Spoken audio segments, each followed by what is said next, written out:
บนนั้นป่าโรดจ้ะตกน้ำได้ลูกเพราะบนนั้นป่าโรดพูนตัวมันสิตกไป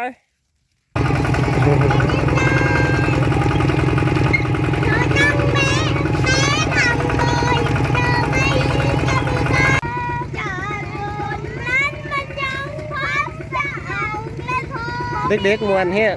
ขี่รถตอกมวนเฮ้โอเคทุกคนตอนนี้เฮามาหอดหน้าเลยเนาะ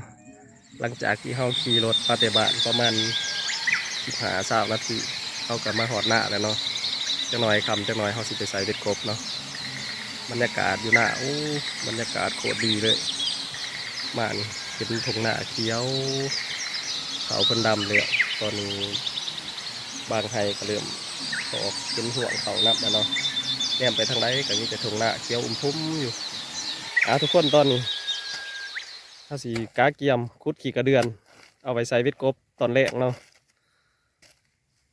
ตอนนี้ก็ได้เวลาพอดีงามแล้วจังน้อยคุดขี่กระเดือนพอแล้วเขาก็สิไปใส่เบ็ดเดี๋ยวใส่ให้เบิ้งแน่กระเดือนมีแต่ตัวพอดีงามหลายอยู่แถวนี้ทุกคนตอนนี้เข้ามาหอดบอลใส่เบ็ดแล้วเนาะพอดีเวลากับพอดีงามคำน้อยหนึ่งเนาะประมาณ4 โมงปลายบรรยากาศกับสิมีฝนตกน้อยหนึ่งเหมือนนี้คึมเขายางมาหอดน้องตัวนี้เนาะเขาสีเหลือมใส่แต่นี้ไปมาหอดวังหนึ่งนี่โอ้กบโตนร้ายอยู่ในน้องตัวนี้ต้มเตรียมอยู่เนาะคิดว่ามือแรกนี่คือสิถือดีอยู่ตอนนี้เขากับสีเหลือมใส่ไปเลยเนาะเขาเบ็ดเขาถือมาทั้งหมดอยู่ตอนนี้เขามีเบ็ดอยู่80 ลังเนาะขี่กระเดือนกระเพาะฉะนั้นเขาสีเหลือมใส่ไปเลยเนาะทุกคน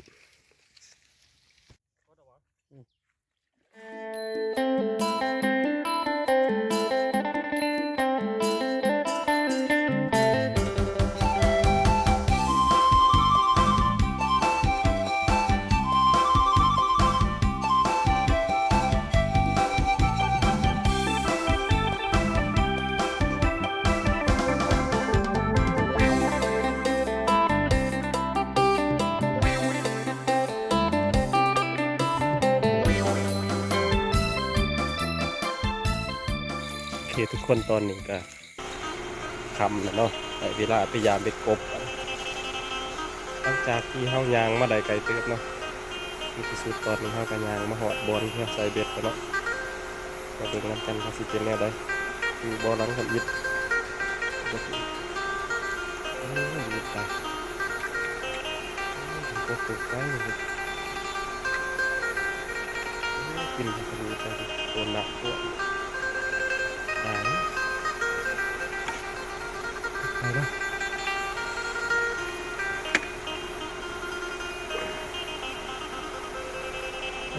ตรงล่างที่2ทุกคนเป็นยังไง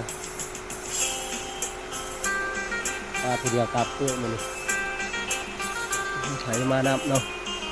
มาผู้เดียวคือเก่าตรงล่างที่2เป็นยังไงโอ้ทำแบบนั้นเลยโอเคเราทุกคนถึงแล้วเราที่2ของเรานี่เอาอีกแล้วเอาอีกแล้ว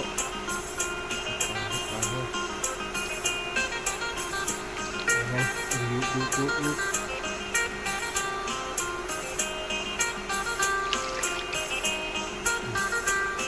ใหญ่ดูก่อนใหญ่บ่ดูเนาะกระดุกกระดุกกระดุก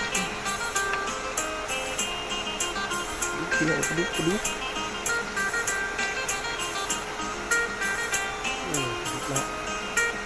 พวกเก่าตัวใหญ่เว้ยใหญ่เป็นใหญ่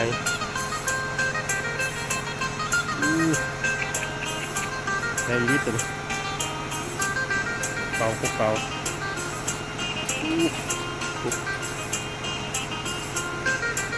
โอ้แค่นี้โคเลย มาดูวิทย์ป่าเป็น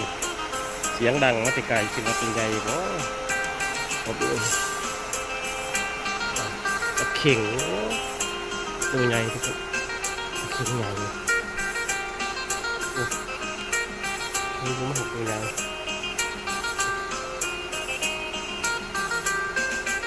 หลังต่อไปทุกคน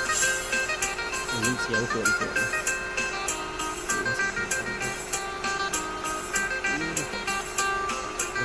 ยังไงดิเอาสักครั้งป้าจะต้องใช้สีต้องเสียบเสียบเลยเราจะไปดูปลาพบกันนะ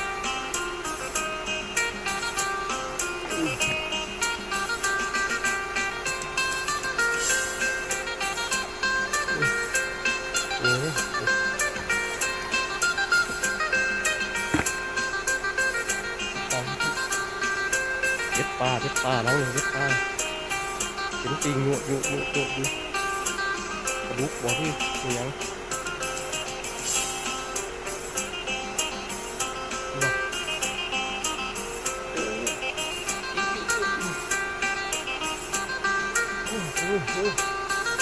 กระดูกเต็มไปอีก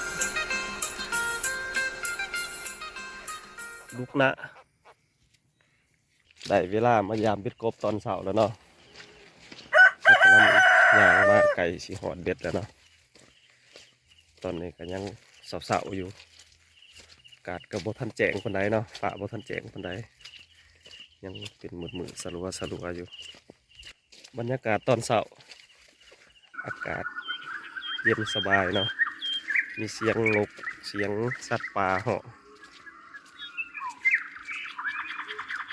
โอเคทุกคนเขามาหอดบอลยามเบ็ดแล้วเนาะ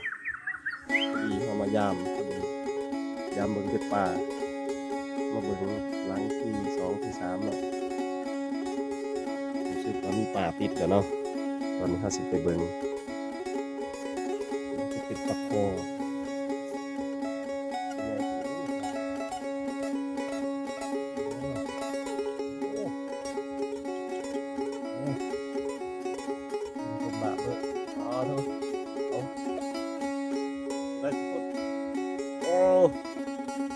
ตัวใหญ่ปลาโคกินปลาเข็งมีปลาเข็งมาถือเบ็ดแล้วมันมากินปลาเข็งต่ออีกกินปลาหน่อยได้เบ็ดร้านต่อไปพี่น้องร้านต่อไป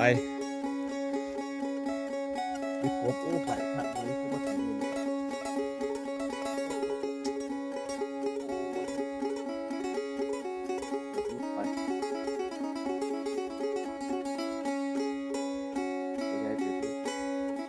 มีเสียงตัวบูว่ามันยังป่าบริกบ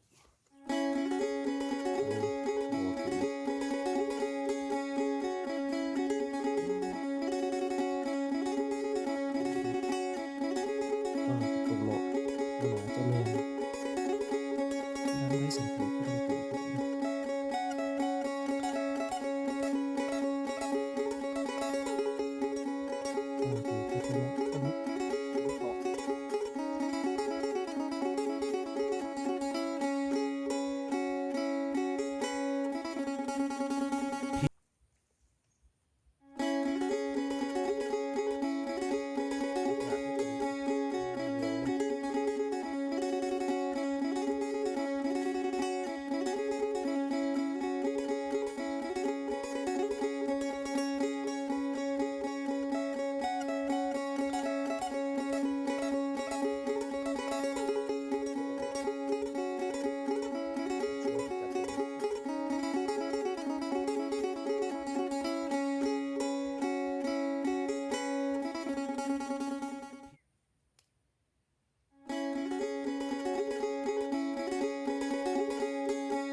ถืออีเดียวพี่น้องถืออีเดียวตัวใหญ่ตัวนี้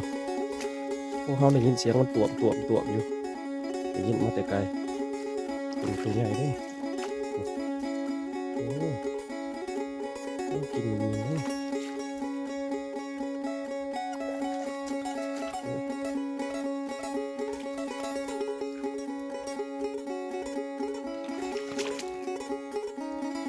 เบื้องหลังตัวไปทุกคนแถวนี้รู้สึกมาเป็นตะถือดีเลยแถวนี้เอาอีกแล้วตัวนี้เดียนเอาตัวใหญ่เป็นไรไอ้ตัวทั้งหลานรู้สึกว่าสิตัวใหญ่อยู่เลยเสียงโดดจวมอยู่ไปวงนั้นกันตัวใหญ่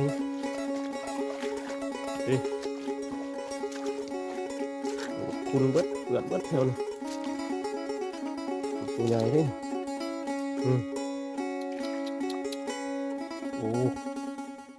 จากครั้งต่อไปทุกคนได้ยินเสียงดังต่วมอยู่น้องจักสิตัวใหญ่ตัวน้อยจักสิเป็นปลาบริกบถือเอามาเบื้องหลังโอ้ติดไปอีกแล้วนึงโอ้สายจุดเกี่ยวเบิดตัวนี้ตัวใหญ่เป็นไรแต่ว่าสายเกี่ยวเบิดตัวเอาสิไปปลดบัดเดียวเอาไปเบิ่งตัวนี้ยานมันหลุดไปเนาะหลังนั้นหลังนั้นก็เอามันแล้ว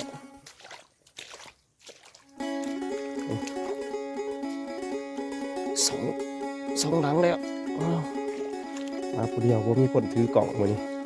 จังว่าสิเอาไปปลดบาทเดียวเอาถ่ายกล่องเบิ่งก่อนเรียโอ้ยจะให้ดังนะดังนี้เพราะดังตัวถือเพราะเรื่องจะอะไรที่ขันตัวกองปีนแล้วตัวใหญ่พี่น้องตัวใหญ่มันกินแล้วมันดึงลงมาคุณตัวนี้ตัวใหญ่ก็เป็นตะถือแถวนี้คุณน้องเป็นน้องปลาไผ่เป็นตะถือแถวนี้ป่านนี้ใส่เห็นกบต้นตัวเปลี่ยน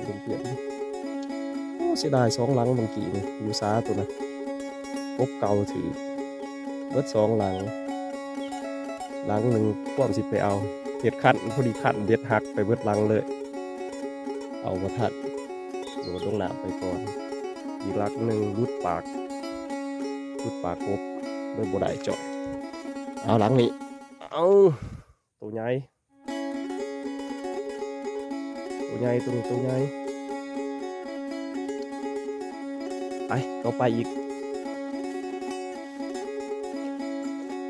ไปปลดบัดเดียวหอดเดินจนปลดเถื่อมาลังต่อไปมันถืออีกถืออีกแล้วตัวนี้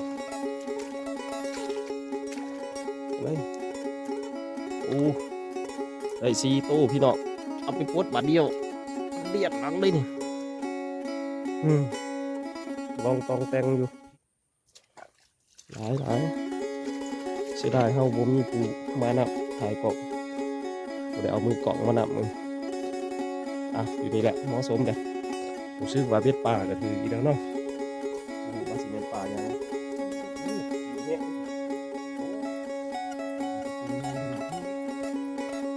กินน้อยปลาตัวใหญ่สำหรับที่ลุงจะเบ็ดเอาเบื้องหลังกันอีกคน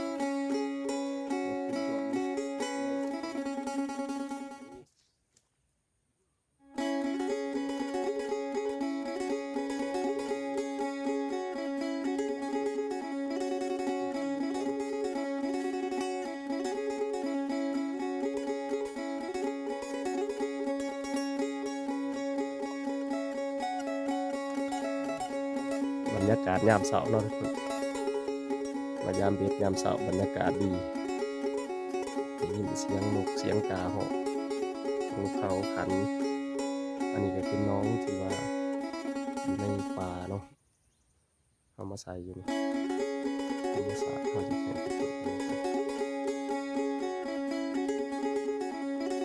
ปลาไผ่ปลาเกปลาหุลิเนาะ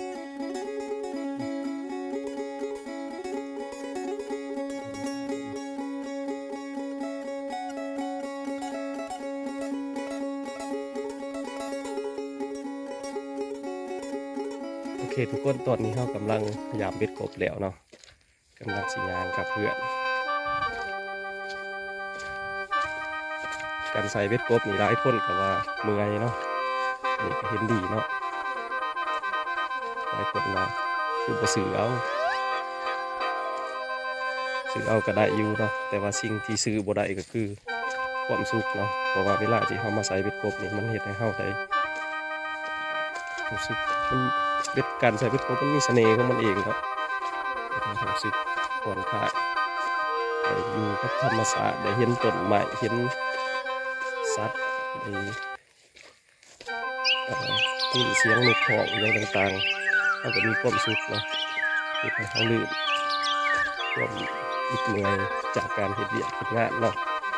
นี่คือจากสิ่งธรรมะเห็นนกเป็นสิ่ง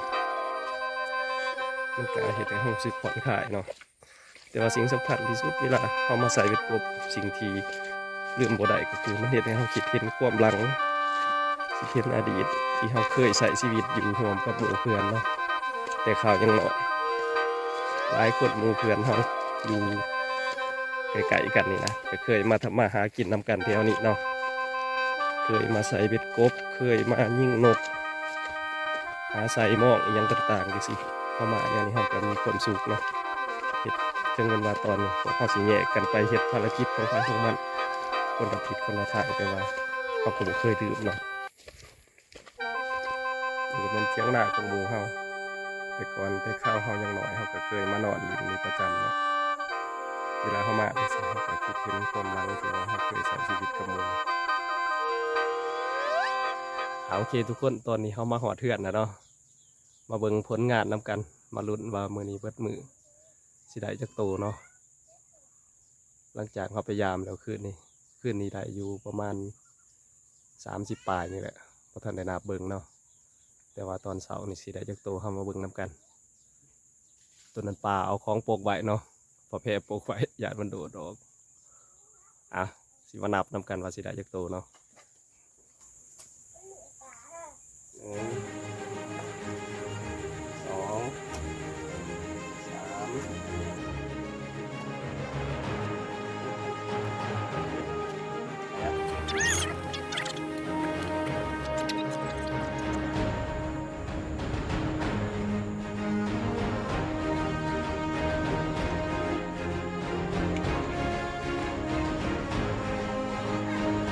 ้ยตัวนี้